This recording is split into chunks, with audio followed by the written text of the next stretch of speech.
In the heart of Greek mythology, where gods and titans clashed for dominion, every story begins with a choice, a prophecy, or a betrayal.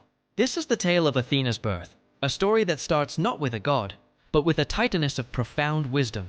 Before Hera, before the endless procession of mortal lovers, there was Metis. Her name meant wisdom and cunning, and she was the embodiment of both. As the first great love of Zeus, the burgeoning king of the gods, Metis was more than just a consort. She was his most trusted counselor.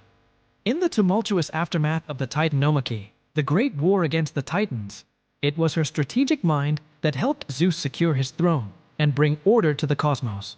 She was the intellect behind his power, the calm voice of reason that guided his thunderous might. Their union was one of mind and spirit, a partnership that promised a golden age for the Olympians. But in the world of the ancient gods, no peace lasts forever, and even the wisest counsel cannot avert the cruel whims of fate. The harmony of their reign was shattered by a chilling prophecy, whispered by the ancient deities Gaia and Uranus. They foretold that the child of Zeus and Metis would be destined for greatness beyond measure. If Metis bore a daughter, she would be Zeus's equal in wisdom and strength. But if she bore a son, that son would possess the power to usurp his father, just as Zeus had overthrown his own father, Cronus. The prophecy struck at the very core of Zeus's deepest fear, being dethroned. The cycle of patricide that had defined his family's rise to power now threatened to be his undoing. The king who had conquered Titans and established a new order was now paralyzed by the thought of his own unborn child becoming his ultimate downfall. Driven by this terror, Zeus devised a cunning and cruel plan. He approached Metis, who was already pregnant with their child, and showered her with sweet words and playful challenges. He coaxed her into a game of transformations, daring her to change into various forms, each smaller than the last. Metis, trusting the god she loved, played along, shifting from a lioness to a serpent, and finally, at Zeus's suggestion, to a tiny, unsuspecting fly. In that moment, Zeus's ambition overcame his love. He opened his mouth and swallowed the fly whole, imprisoning Metis and their unborn child within his own body. In this single, desperate act, he believed he had outsmarted fate, absorbing her unparalleled wisdom and ensuring his eternal rule.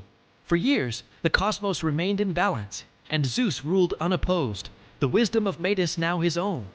But fate cannot be so easily cheated. One day, the king of the gods was struck by a headache of such excruciating, earth-shattering intensity that it felt as if his skull would split apart. He roared in agony, his cries echoing from the peaks of Mount Olympus to the depths of the underworld. Desperate for relief, he commanded Hephaestus, the smith god, to strike his head with his mighty axe. With a single reluctant blow, Hephaestus cleaved open Zeus's forehead. From the wound, a divine figure emerged, not as a crying infant, but as a fully grown woman. She was clad in gleaming armor, holding a spear, and let out a powerful war cry that shook the heavens. This was Athena, the goddess of wisdom, warfare, and crafts, born directly from the mind of her father, carrying the legacy of her swallowed mother. Every myth serves as a mirror, reflecting the timeless struggles of power, love, and destiny. The birth of Athena is a testament to the idea that wisdom cannot be contained or destroyed. It will always find a way to be born into the world, even from the most unexpected of places.